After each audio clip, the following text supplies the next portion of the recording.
오늘 얘기한 예, 예. 스가 총리 얘기를 좀 네네. 해보겠습니다. 네네. 스가 총리가 되면 특히 이제 한일 관계가 어떻게 바뀌느냐. 제일 중요하죠. 이제 한일 무역 분쟁이 아직 이제 홀딩되어 있는데 네, 어떻게 예. 이게 바뀔까요? 그래서 스가 총리가 임기가 1년이 보장된 내각이고 총리거든요. 그러니까 이제 크게 정치적 리더십을 발휘하기가 어려운 이제 정치적 환경이다. 네. 그런 걸 일단 염두에 두시고요. 네. 그다음에 이제 스가가 그 총리가 된 큰 그 뭐라고 할까요? 큰 배경이라고 할까요? 네. 그런 것이 그 아베 총리, 아베 내각의 정책을 계승하겠다 그랬어요. 네. 계승이라는 게 여기서 키워드입니다. 네, 네. 그래서 계승하려고 한 정책이 뭔가는 제가 막 말씀 좀 드리자면은. 네, 네.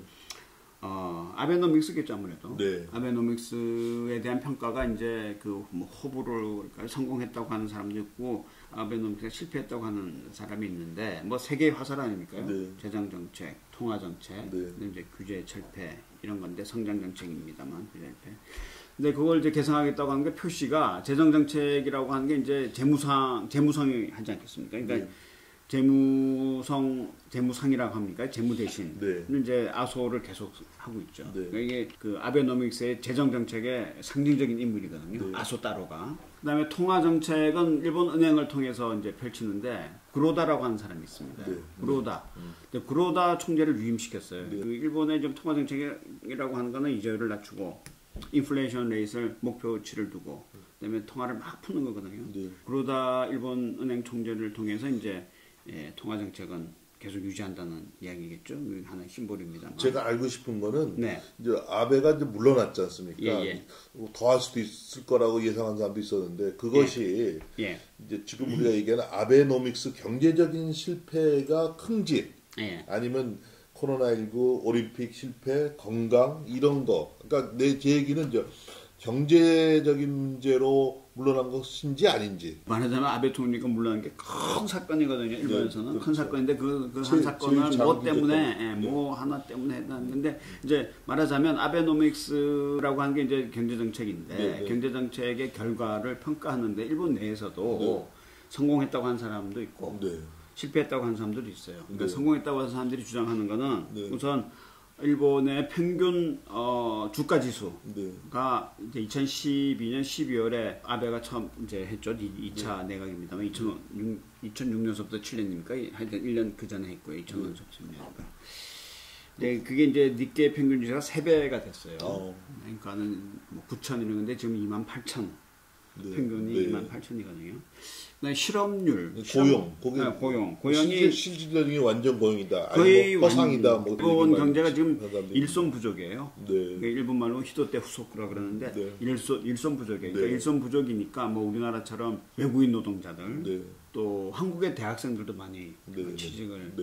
하는데 그건 이제 조금 또 사이드 얘기입니다만 한국 대학생하고 일본 대학생하고 이제 일본 기업에서 한국 대학생을 선호하는 경우가 많이 있어요. 왜냐면 한국 대학생들이 굉장히 모험적이랍니다. 그래서 뭐 예를 들어서 남미에 남미에 가서 이 문제를 풀어갖고 하라. 그럼 일본 학생들한테 일본의 이제 신입사원이죠. 일본 대학 학교를 졸업한 일본 대학생 신입사원한테 보면 우선 주저주저 한다는 거예요. 그리고 계속 밀어붙이면 아예 그냥 회사를 놔버린답니다. 그게 소위 일본의 신인류 아닙니까? 뭐 그러니까 일본이 너무 좋은 거예요. 네. 그다음에 또 도전 정신이 없고.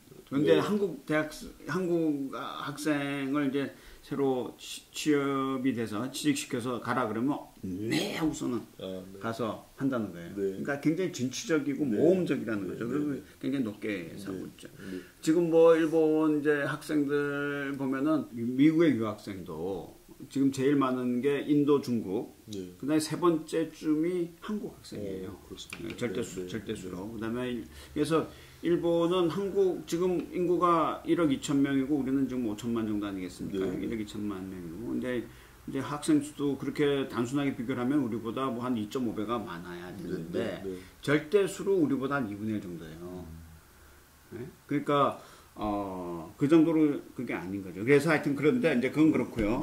네. 실패로 보는 사람들도 있어요. 실패로 보는 건 아베노믹스가 실패했다. 네. 그러니까 전체 7년 8개월간의 그 롱스팬을 보면 일본의 GDP가 전체 GDP가 증가한 게 7%밖에 안 됩니다. 네.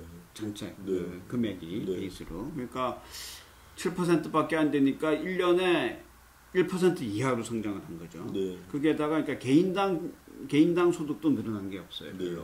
네. 이거 GDP를 전체 인구로 나누는 게 개인당 GDP 아니겠습니까? 네. 그러니까 그래서 실질적으로 나온 게 없다 네. 하는 거죠. 그 다음에 또 이제 한 거는 7년 8개월 전에 아베가 취임할 때 얘기를 한 게 디지털 선진국으로 만들겠다 그랬거든요. 네. 디지털 트랜스포메이션. 근데 지난 7년 8개월 동안 디지털 트랜스포메이션에 완전 실패했어요. 네. 그러니까 네. 말하자면 일본의 디지털 트랜스포메이션을 담당하는 사람이 또 그 일본의 도장? 네. 도장 문화를 보존하는 회장이에요. 70세고. 네. 그래서 네. 당신 PC 쓸 줄 아냐고 기자들이 물어보면 PC는 다 비서가 쓰는 거 아니냐 말이야. 내가 대신인데 뭐 그걸 쓰냐 말이야. 뭐 이런 식의 해서 그렇죠. 그 다음에 결정적으로 이제 그 아베가 물러나야 되겠다. 그 다음에 이제 막 스트레스가 오고 하니까, 이제 몸 컨디션도 안 좋아지고 쭉 그 고질병으로 갖고 있었던 거거든요. 고질병으로 이제 도지게 되고 뭐 이러는 게 방금 말씀하신 대로 일이 잘 안 풀린 거죠. 네네. 코비드 사태, 또 코비드 사태에서 올림픽을 2020년 7월에 뭐 성대하게 하려고 그랬는데 그게 안 되는 거. 그냥 또 저는 크게 보면 일본 사람들도 그거를 이제 무서워서 이야기를 안 하고 뭐 기피하는데 한국에서도 그렇게 이야기는 안 하고 한일 관계가 무너진 게 저는 그 아베한테 크다고 봅니다. 그래서 일본의 그 지방 경제가 한일 관계가 그 악화되고 난 이후로 굉장히 무너졌거든요. 말하자면 750만 명의 한국의 방문객들이 지방을 갑니다. 뭐 물론 동경, 오사카도 많이 가지만 큐슈에 뭐 지방에 굉장히 많이 갑니다. 그리고 또 일본이 이제 왜 그 잃어버린 20년, 잃어버린 30년이고 불황이었지 않습니까? 그러니까 불황을 극복하기 위해서 이제 재정 정책을 많이 있어서 토목공사들을 많이 했어요. 지방에 뭐 도로도 많이 건설하고. 또 건설한 것 중에 하나가 공항입니다. 지방공항. 그래서 일본에 지방공항들이 많아요. 일본의 지방공항들이 많은데 그 지방공항을 사용하는 비행기가 한국 비행기입니다. 일본 비행기가 아니라. 그래서 뭐 예를 들어서 제가 저도 이제 경험한 건데 야마구치현에 뭐 기타 큐슈라든가 또는 도토리현이 일본 내에서 47개 이제 광역지방자치 지역이 있는데 그게 제일 못 사는 데가 도토리하고 시마네현이거든요. 그러니까 이게 요나고 뭐 이런 데도 다 국제공항이 있어요. 그다음에 가고시마 국제공항. 그러니까 가고시마 국제공항이 말이죠. 1년에 2017년, 2018년도에 통계를 보니까 사용하는 손님들, 항공객이죠. 90%가 한국 사람이에요.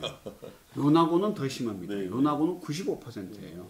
공항을. 그러니까 일본 사람들은 철도를 자기가 국내 여행한다면 철도거든요. 국제여행을 간다 그러면은 하네다나 나리타를 가고 오사카를 가고 그러는데.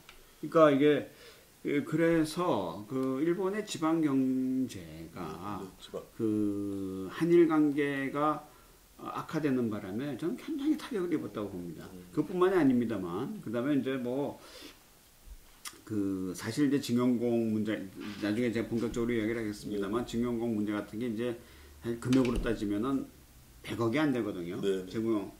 우리 증용공 그 피해를 입었던 사람이 대법원에 재판을 걸어서 배상을 해달라고 하는 총 금액이 지금 현재로는 100억 원이 안 됩니다. 그러니까 일본 돈으로 하면 10억 엔이죠. 그런데 이제 그것 때문에 일본이 수출 규제를 하니까 우리가 무슨 수입산 다변화 국산화 했죠. 또 두 번째로는 노자편이었잖아요. 자편 보이콧 아니었어요. 그러니까 자편 보이콧에 앞서는 아사히 맥주가 일본에서 팔리고 그 다음에 제일 많이 팔리는 데가 한국이거든요. 노자편하고 난 다음에 0%가 됐잖아요. 유니클로가 지금 유니클로가 1조 매출액이었습니다. 한국이. 1조 매출액인데 지금 굉장히 떨어졌죠. 그러니까 그런 전체적으로 따지면 일본이 엄청난 손해를 본 겁니다. 엄청난 손해를. 그래서 그런 것들이 그 아베가 의도했던, 그러니까 말하자면 의도했던 게 뭐냐? 삼성이나 SK 하이닉스의 그 주요 부품을 수출 규제를 해서 삼성에게 타격을 주고 SK 하이닉스에서 타격을 줘서 한국 경제 전체에 타격이 되고 그래서 한국이 무릎을 꿇어라 하는 게 이제 자기네들이 그렸던 목표거든요. 근데 그게 전혀 아니게 된 거죠. 그러니까 그런저런 해서 골치가 엄청 아프지 않았느냐. 골치가 아베노믹스가 아프니까. 무너진 것 중에 하나가 예. 지방 경제, 한일 관계가 큰 그럼요. 것이다. 그래서 한일 관계가 좀 최악인 거 아닙니까?